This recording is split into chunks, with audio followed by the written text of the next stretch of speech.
சட்டப்பேரவையில் ஆளுநர் உரைக்கு நன்றி தெரிவிக்கும் தீர்மானம் மீது இன்று விவாதம் தொடங்குகிறது. சென்னை அண்ணா பல்கலைக்கழக மாணவி வன்கொடுமை சம்பவம் குறித்து விவாதிக்க கோரி அதிமுக சார்பில் கவன ஈர்ப்பு தீர்மானம். சட்டப்பேரவையில் சித்த மருத்துவ பல்கலைக்கழக சட்ட மசோதாவை திரும்பப் பெற அமைச்சர் மா சுப்பிரமணியன் அனுமதி கோருகிறார். சிறுவர் சீர்திருத்த பள்ளி மசோதாவை சட்டத்துறை அமைச்சர் ரகுபதி தாக்கல் செய்கிறார்.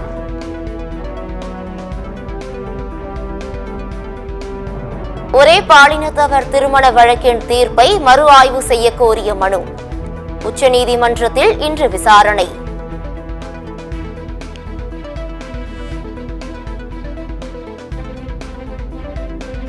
ஒரே நாடு ஒரே தேர்தல் மசோதா தொடர்பாக அமைக்கப்பட்ட நாடாளுமன்ற கூட்டுக்குழு இன்று ஆலோசனை.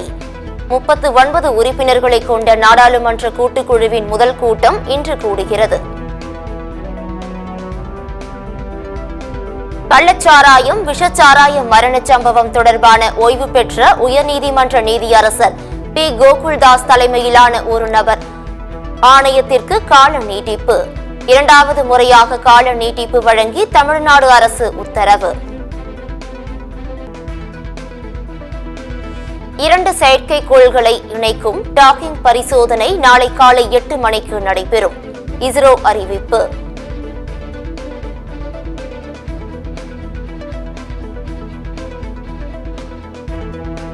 தமிழ்நாட்டிலேயே முதல் முறையாக முட்டுக்காடு படகு குழாமில் 5 கோடி ரூபாய் மதிப்பீட்டில் மிதவை உணவக கப்பல் தொடக்கம்.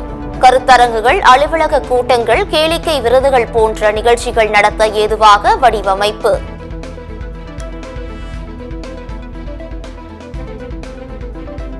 தென்பெண்ணையாறு நீர் பிரச்சினை தொடர்பாக தமிழ்நாட்டுடன் பேச்சுவார்த்தை நடத்தி தீர்வு காண முயற்சி.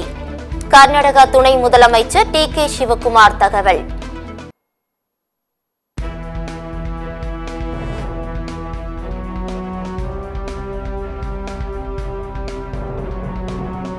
டெல்லி கோட்லா சாலையில் இந்திரா காந்தி பவன் என்ற பெயரில் கட்டப்பட்டுள்ள காங்கிரஸ் கட்சியின் புதிய தலைமை அலுவலகம் காங்கிரஸ் மூத்த தலைவர் சோனியா காந்தி வரும் 15ஆம் தேதி திறந்து வைக்கிறார்.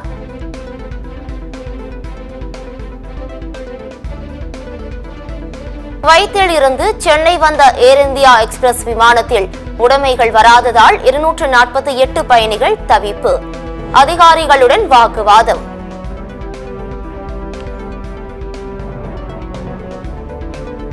நெல்லை ஆயன்குளத்தில் ஆம்னி பேருந்து கவிழ்ந்து விபத்து. ஒருவர் உயிரிழப்பு. காயமடைந்த 10 பேர் மீட்கப்பட்டு மருத்துவமனையில் அனுமதி. குடியரசு தினமான ஜனவரி 26ஆம் தேதி வட மாநிலங்களில் விவசாயிகள் டிராக்டர் பேரணி. குறைந்தபட்ச ஆதரவு விலை உள்ளிட்ட 13 அம்ச கோரிக்கைகளை நிறைவேற்ற வலியுறுத்தல்.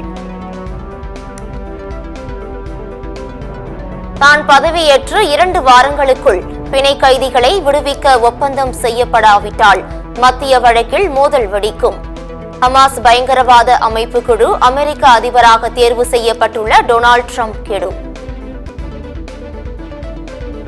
திபெத் நிலநடுக்கம் எதிரொலி. எவரெஸ்ட் சிகரத்தில் ஏற சுற்றுலா பயணிகளுக்கு சீனா தடை.